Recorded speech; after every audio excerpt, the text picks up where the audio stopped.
Rasil TV. Untuk Islam yang satu.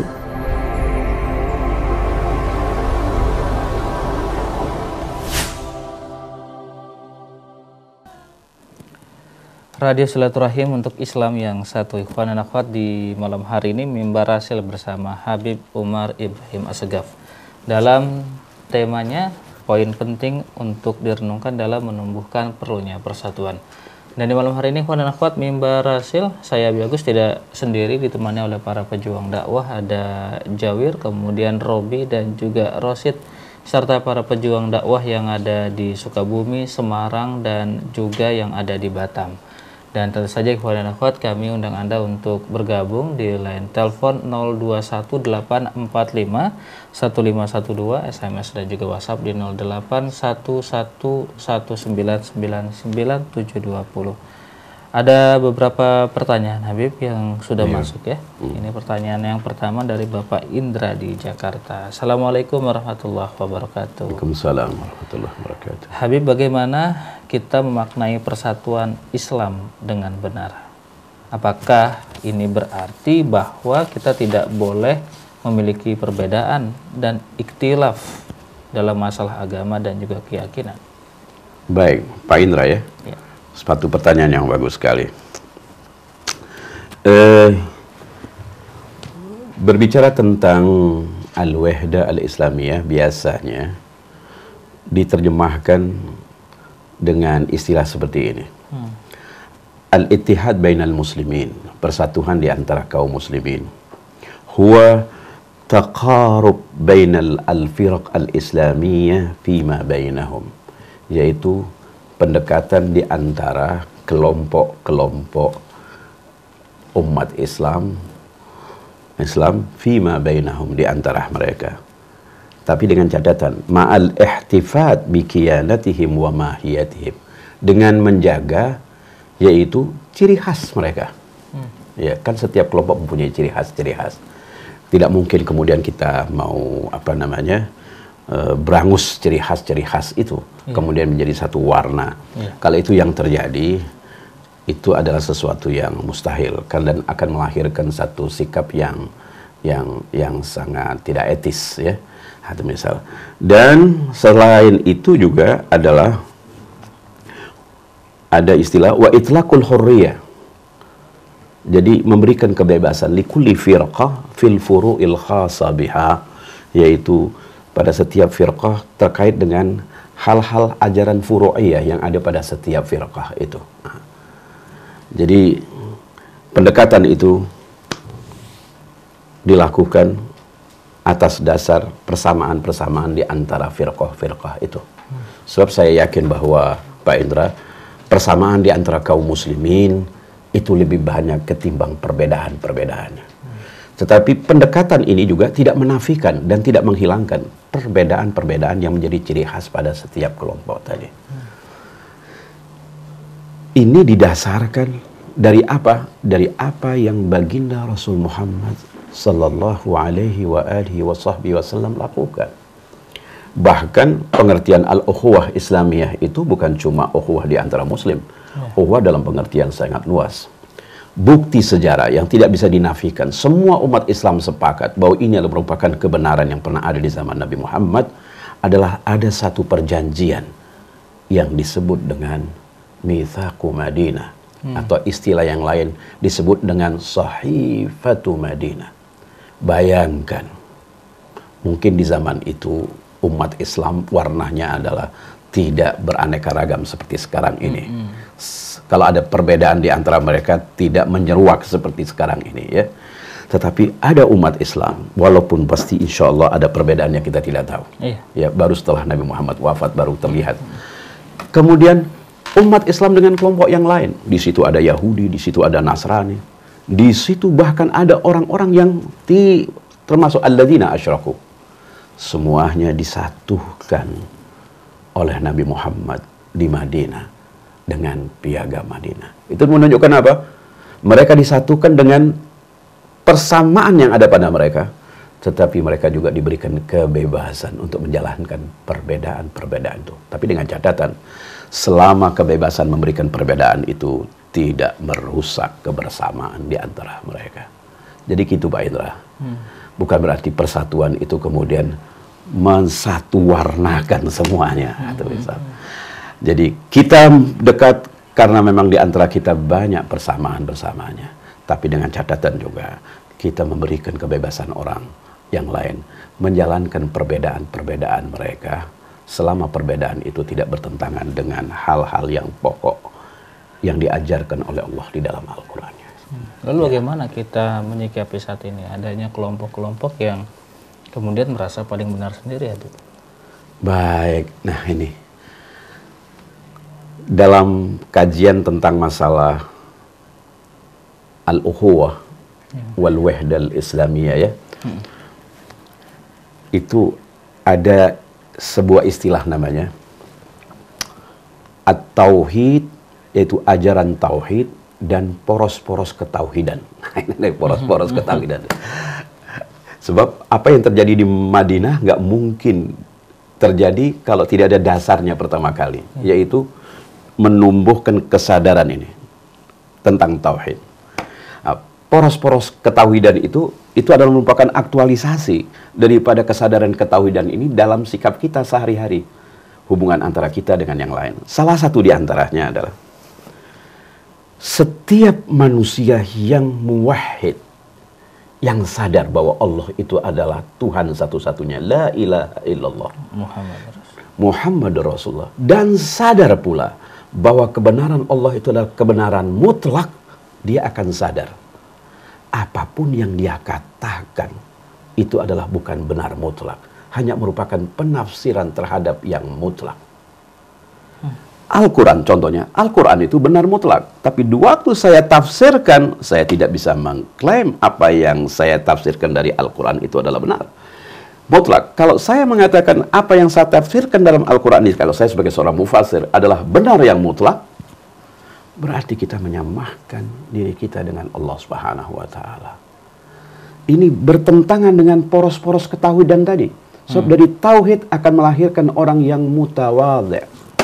Yang dimaksud dengan mutawadhi' di sini adalah orang yang sadar posisi kalau dirinya adalah hamba, kalau dia sholat menghadap Allah, tapi dia juga adalah khalifah, seorang makhluk yang punya keterbatasan-keterbatasan.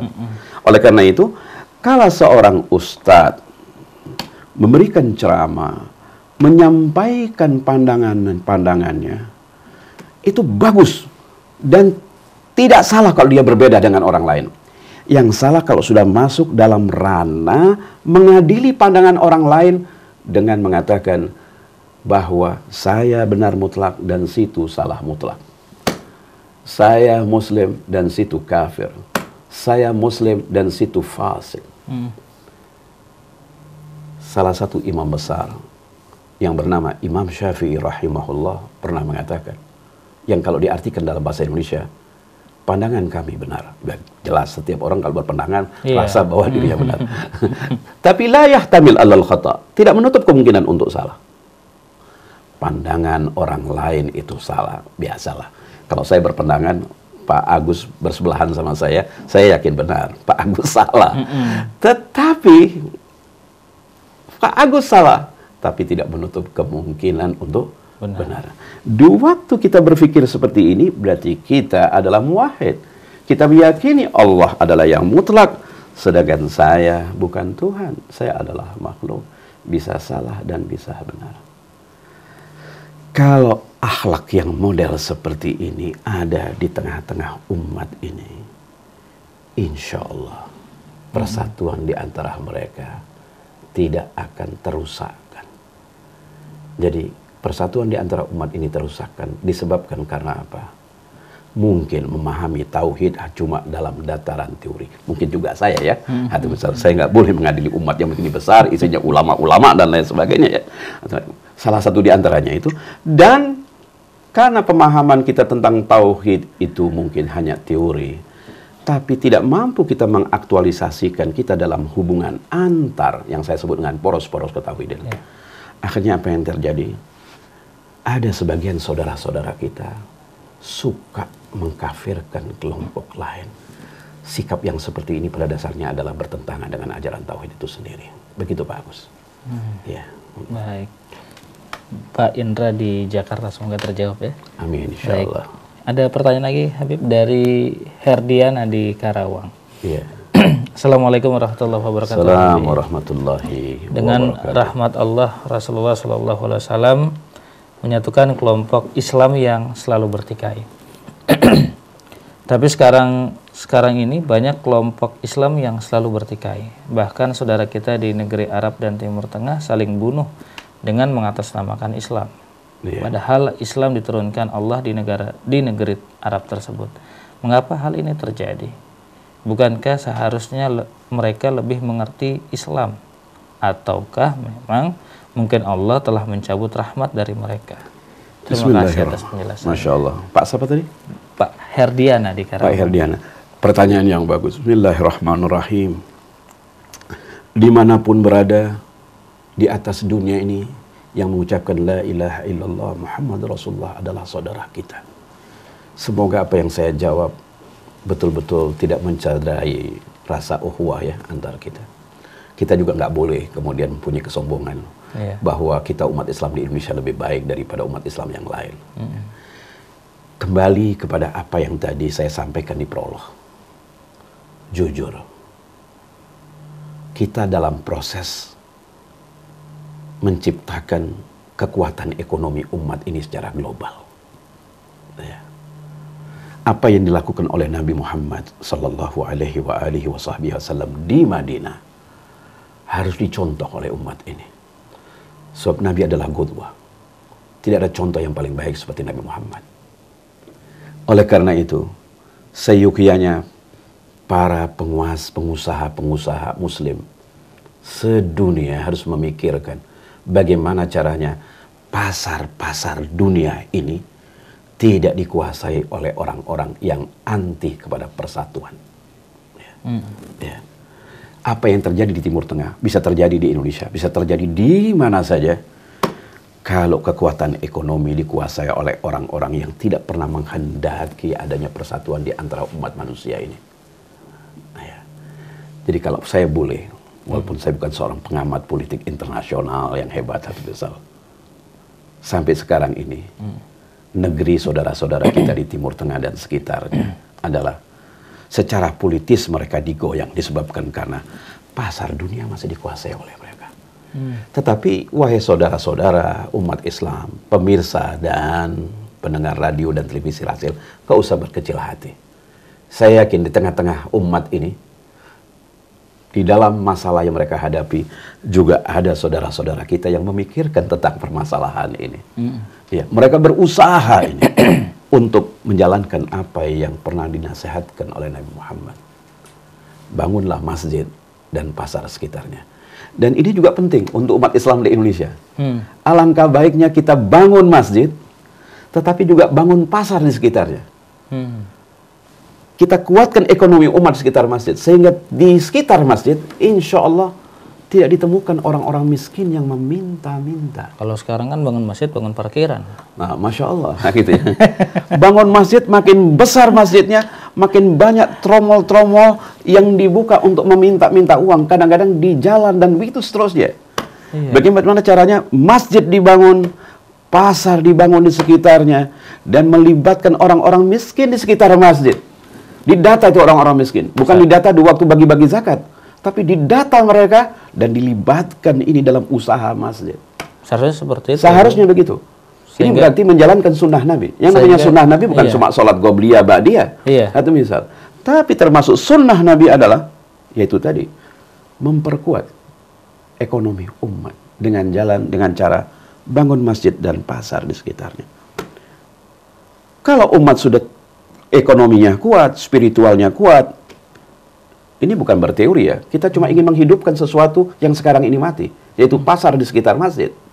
Kalau ini terjadi, saya yakin umat ini tidak akan menjadi konsumen bagi mereka-mereka yang sekarang ini menguasai pasar, yang tidak punya kepedulian terhadap persatuan.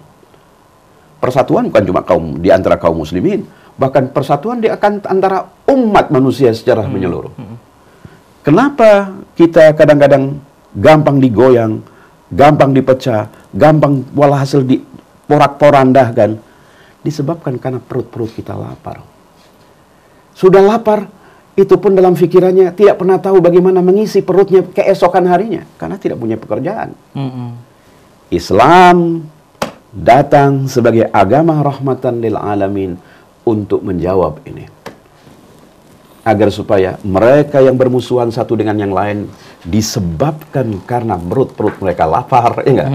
Pikiran mereka juga lapar dari nilai-nilai kebenaran spiritual yang bersumber dari Al-Quran. Mereka cekcok satu sama lain, tapi mereka akan bersaudara nanti kalau mereka kuat spiritualnya, kuat juga ekonominya. Atau gini istilahnya Pak Agus, biasanya kalau sudah pasar itu sepi, masjid yang dijadikan pasar. Kalau sudah masjid jadi pasar berbahaya, orang akan berjualan. Kalau sudah berjualan semangatnya sangat berbahaya. Berbahayanya di mana? Akhirnya satu sama lain saling menjelekkan yang lain agar supaya pasarnya itu laku. Dan jelas cara berpikir seperti ini, sikap yang seperti ini bertentangan dengan sunnah Nabi Muhammad Sallallahu Alaihi Wasallam. Kalau sekarang itu kan bikin pasar dulu, baru bikin masjid di begitu dalamnya ya. Oh gitu ya. Ini konsep pasar di sekitar masjid ini seperti apa yang lebih tepatnya, Bu? Baik, nanti biar pakar-pakar ekonomi yang akan membahasnya ya. Tapi yang jelas yang saya tahu dari beberapa teks yang saya baca, pendirian Masjid Pasca Hijrah yang sekarang dikenal dengan Masjid Nabawi dengan pasar-pasar sekitarnya itu adalah terbangun dalam waktu bersamaan. Inilah yang menyebabkan, maaf, musuh-musuh manusia dan kemanusiaan, musuh-musuh Islam dan kaum muslimin pada waktu itu di Madinah marah disebabkan karena pasar mereka terganggu. Jadi pasarnya model seperti apa? Saya yakin kita sekarang ini di era abad ke-21.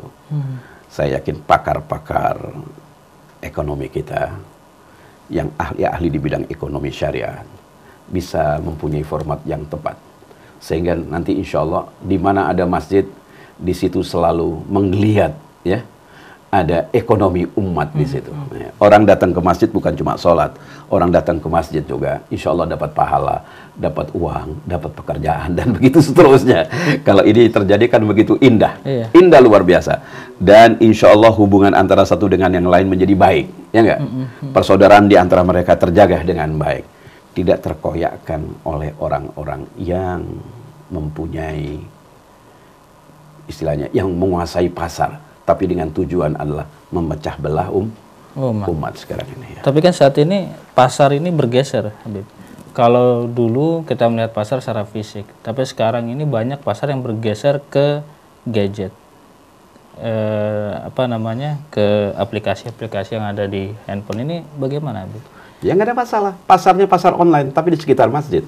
Gitu ya. Iya, tetap masjid atau misal. Tapi permasalahan ini bisa dikonsultasikan kepada mereka yang ahli di bidang pasar. Saya khawatir kalau saya menjawabnya nanti yang bukan menjadi keahlian saya akan menjadi sebuah solusi yang tidak tepat. Ya. Tapi ini ada pertanyaan dari hamba Allah. Ini masih berkaitan dengan pasar di sekitar masjid. Assalamualaikum warahmatullahi wabarakatuh, Habib. Saya hamba Allah. Ada hadis yang mengatakan bahwa seburuk-buruknya tempat adalah pasar. Jika kita merujuk dari hadis ini, maka wajar jika saat ini banyak umat Islam yang alergi terhadap pasar, yang akhirnya perekonomian umat Islam dikuasai oleh non-muslim seperti yang tadi Habib sampaikan. Dan kalau saya mendengarkan pemaparan Habib barusan tentang masjid dan pasar, bukankah ini berbanding terbalik dari hamba Allah? Iya. Mungkin hadis itu perlu dilihat lagi dengan baik. Semua tempat di dunia ini Allah jadikan sebagai tempat yang suci dan tempat sujud. Semua. Kalau kita kembali pada Al-Quran. Iya. Ya, semua.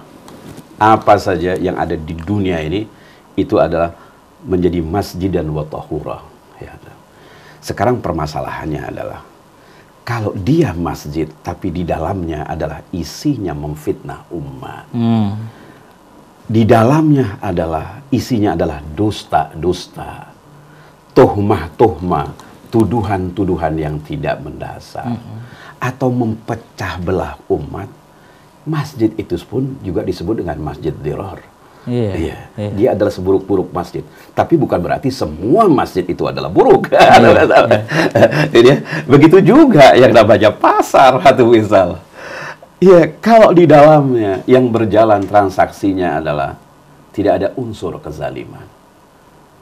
Memenuhi kebutuhan-kebutuhan yang dihalalkan. Semuanya berjalan dengan baik. Sesuai dengan nilai-nilai keislaman. Itu adalah merupakan sebaik-baik tempat. Ya. Kalau dikatakan bahwa sebaik-baik tempat adalah pasar, disebabkan karena dalam pasar itu tidak ada nilai-nilai keislaman di dalamnya. Orang menipu orang. Kadang-kadang maaf menjual barang yang cacat. Atau menjual barang yang mubham, nggak jelas. Pembayarannya jelas, tapi barangnya tidak jelas. Satu misal. Walhasil segala sesuatu yang diharamkan oleh Allah SWT, itu adalah seburuk-buruk pasar. Seburuk-buruk tempat. Gitu juga dengan masjid. Kalau isinya adalah dikumandangkan hal-hal yang baik, sesuai dengan Al-Quran, sesuai dengan ajaran Nabi Muhammad SAW, jelas itu adalah merupakan sebaik-baik masjid. Karena memang masjid itu dibangun berdasarkan asas ketakwaan. Jadi masalah buruk atau tidak itu terkait dengan apa yang ada di dalamnya, yang diajarkan di dalamnya. Wallahu a'lam bishawab. Saya kira apa yang saya sampaikan tadi berjalan seiring dengan apa yang dilakukan oleh Nabi Muhammad SAW. Saya yakin Nabi mendirikan masjid sebaik-baik masjid, dan Nabi juga menyarankan mendirikan pasar adalah sebaik-baik pasar. Karena masjid nilai-nilainya harus mempengaruhi pasar. Pasar ini juga nilainya nanti bisa juga memperkuat masjid. Bagaimana masjid kita itu insya Allah dari pasar yang ada di sekitarnya tidak perlu harus kemudian meminta bantuan di jalan-jalan. Tidak meminta bantuan di bis-bis. Kadang-kadang di bis isinya adalah banyak maaf saudara-saudara saya yang non muslim ya, yang mungkin mereka tidak perlu harus mendengar ada seorang muslim minta bantuan untuk masjidnya. Ini kan masalah internal kita, antar umat Islam. Bagaimana caranya ini bisa dieliminir? Saya tidak menyalahkan mereka yang minta bantuan. Pasti mereka minta bantuan di jalan-jalan disebabkan karena apa? Ada sesuatu yang salah kita dalam menjalankan sunnah Nabi. Kalau seandainya pasar itu dibangun, dikelola dengan yang baik, tanpa ada unsur kezaliman, betul-betul memperhatikan umat Islam yang miskin. Bagaimana caranya umat Islam yang miskin ini betul-betul menjadi orang yang nantinya itu kalau nggak kaya mandiri ya. Mandiri, tidak harus kemudian menjadi ada muzaki, ada mustahik, tidak menjadi mustahik, jadi mandiri. Saya yakin insya Allah kita tidak temukan pengemis-pengemis di pinggir jalan. Tidak perlu ada aturan, tidak boleh mengemis. Pengemis tidak akan ada. Insya Allah. Satu misal. Begitu juga masjid pun tidak membutuhkan bantuan dengan meminta-minta di pinggir jalan. Melalui pasar-pasar dan keuntungan yang ada di pasar itu, dari uangnya kaum muslimin, kita bisa membangun masjid, merenovasi masjid, membiayai banyak dakwah yang ada di dalam masjid. Jadi saling berkaitan antara masjid dengan pasar, ekonomi dengan ulama begitu. Baik, kita ke Batam. Ada pertanyaan yang sudah masuk, Habib. Assalamualaikum warahmatullahi wabarakatuh. Waalaikumsalam. Habib Umar, apa kabar? Semoga sehat ya. Semoga Allah Subhanahu wa taala senantiasa melimpahkan rahmah dan juga kepada Nabi Muhammad SAW dan umatnya yang senantiasa istiqomah dalam agamanya. Saya ingin bertanya, Habib, umat Islam saat ini tidak ada pelindung, yakni khalifah. Bagaimana umar seiring sejalan dengan ulama? Kadang sekarang ulama di belakang dan tidak dijadikan panutan. Syukran. Baik. Berbicara tentang khalifah secara politis, sulit untuk membumihkan. Ya. Sebab kalau berbicara tentang ini sulit membumihkan. Tidak perlu kita harus menyampaikan asumsi-asumsi. Kenyataan yang ada sampai sekarang ini adalah sulit. Untuk menyatukan umat bukan berarti tidak bisa. Bisa. Tetapi juga itu membutuhkan sebuah kesabaran. Apalagi menentukan satu orang untuk semua kaum muslimin yang beragam. Ya, sulit. Mungkin yang paling penting adalah memaknai pewaris para nabi ini yang namanya ulama. Siapa sih ulama ini? Sebab ulama itu kalau ada satu orang aja di Indonesia, insya Allah umat Islam ini istilahnya akan lebih mudah untuk disatukan. menurut pandangan saya. Ya. Ya. Karena yang namanya ulama, kalau kembali kepada Al-Quran sebagai al-marja'iyah, al-ulya wal-udhma, rujukan yang paling tinggi dan paling agung. Allah mengatakan, innama yakhshallaha min ibadihil ulama. Allah menggunakan kalimat innama. Dan didahulukan sifat ulama, yakhshallah, takut kepada Allah. Jadi kalau takut kepada Allah, insya Allah ulama tidak korupsi. Ya. Kalau ada ulama korupsi, dia bukan ulama, dia ustaz. Kalau ustaz tidak ada dalam istilah hadis ya. Iya. Ulama insya Allah tidak mendemonstrasikan kemaksiatan. Ya. Kalau dia tetap ulama itu manusia ya, ada salahnya. Karena dia ada khasyatullah. Ulama. Sehingga ulama itu akan di hadapan umat benar-benar adalah manusia yang luar biasa hebatnya. Yang luar biasa lagi ada kata-kata min ibadi. Allah tidak mengatakan min makhluqihi. Min ibadi, menggunakan kalimat hamba. Seseorang dikatakan hamba sebagaimana yang ada dalam Al-Qur'an surat Al-Isra, subhanalladzi asra bi abdi. Kalau yang bersangkutan itu semua yang ada pada dirinya itu adalah menyatu dengan akhlaknya Allah Subhanahu wa taala. Yang ada dalam Asmaul Husna. Allah Maha Pemurah, dia pemurah. Allah Maha Rahim, dia rahim. Allah Maha Sabar, dia sabar. Insya Allah kalau ini akhlak dimiliki, ulama yang seperti ini tidak pernah mengeluarkan kata-kata kasar. Ulama tidak mengeluarkan kata-kata yang kira-kira bertentangan dengan akhlak Islam. Ulama selalu ingin berusaha mendekati akhlaknya Nabi Muhammad sallallahu alaihi wa alihi wasallam. Baru dikatakan min ibadihil ulama. Saya pernah menulis sebuah buku namanya At-Tariqah Al-Alawiyah. Saya pernah mendefinisikan ulama ini. Ulama itu harus memiliki tiga ain. Ain yang pertama dia alim, dia ahli. Dia bukan lahir dari lembaga-lembaga kursus. Dia betul-betul menguasai Al-Quran, menguasai sunnah dengan sesuai dengan kapasitas dia. Dia memahami berbagai macam tafsir. Dia mempunyai keahlian khusus. Kemudian yang kedua, dia amil, dia mengamalkan ilmunya. Jangan nanti ada masjid di sebelah rumahnya, ya enggak? Datang ke masjid karena memberikan ceramah. Begitu adzan subuh dikumandangkan, dia tidak sholat masjid di sebelahnya. Sedangkan di masjid yang tempat di mana dia ceramah, dia berbicara tentang keutamaan sholat subuh di masjid. Enggak. Dia amil, dia mengamalkan. Nah ini yang menarik, ain yang ketiga ini. Arif, bijaksana. Ulama tahu, masyarakatnya beragam. Dia tahu masyarakat beragam, apalagi sekarang makin beragam, kan masalahnya beragam. Selain beragam, ada firqah, ada madhab, juga ulama tahu persis bahwa tingkatan pendidikan mereka berbeda-beda. Ulama insya Allah bisa mengamalkan apa yang dikatakan oleh baginda Rasul. Khatibun nas ala qadri uqulihim. Berdialoglah dengan orang lain, masyarakat sesuai dengan kadar akalnya. Makanya saya katakan, atas dasar apa yang saya pahami tentang ulama, Indonesia ini kalau ada satu ulama, luar biasa. Saya terus terang aja, termasuk salah satu pengagum Buya Hamka. Buya Hamka itu walaupun tokoh Muhammadiyah, tapi omongannya adalah lintas ormas. Semua orang mendengarkan. Saya alhamdulillah bersyukur, Buya Hamka tidak pernah mungkin aktif dalam partai, sehingga tetap menjadi ulama untuk seluruh umat Islam di Indonesia. Ada satu ulama seperti Buya Hamka, itu betul-betul cukup bagi umat Islam yang ada di Indonesia. Begitu juga sesuai dengan kapasitas ulama tadi.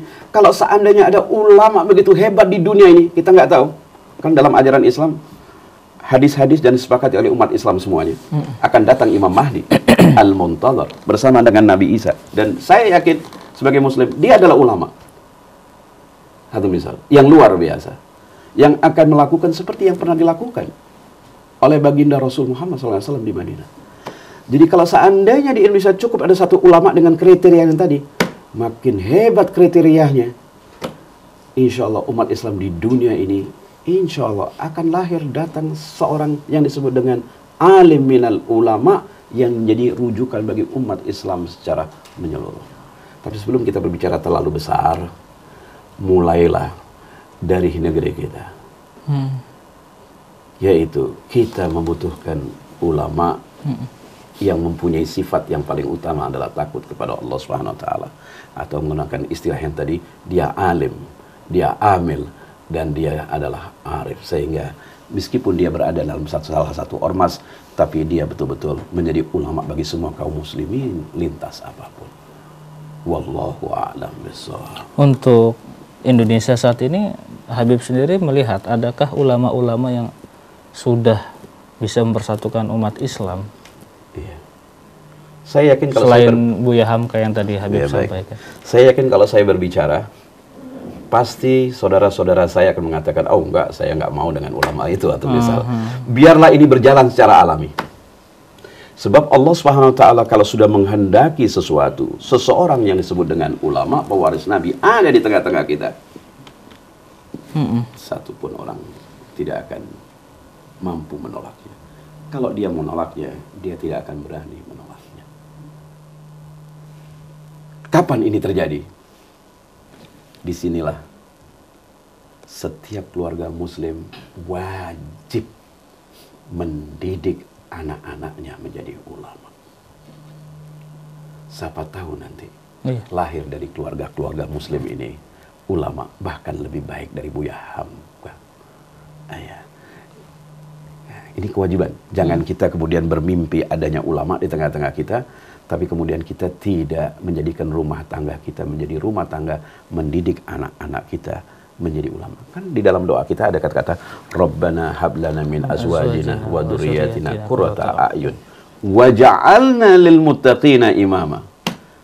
Dari anak-anak tadi, pendamping-pendamping kita minta kepada Allah, semoga nanti salah seorang di antara mereka, mungkin 2 orang, 3 orang, menjadi imam, istilah imamah bagi orang-orang yang bertakwa. Insya Allah. Ya, jangan cuma berdoa, wujudkan ini dalam wujud pendidikan yang islami di dalam rumah tangga kita. Wallahu a'lam bishawab. Baik, wallahu a'lam bishawab. Ya, ikhwan dan akhwat yang dirahmati Allah Subhanahu wa taala, kita berharap semoga akan ada ulama yang seperti itu saja. Baik. Baik. Karena pakai kita jeda dulu ya, boleh Habib ya. Baik. Ya, ikhwan dan akhwat yang dirahmati Allah Subhanahu wa taala, kami akan jeda masih dalam program Mimbar Rasil bersama Habib Umar Ibrahim As-Sagaf. Kami akan segera kembali setelah nada takwa berikut ini.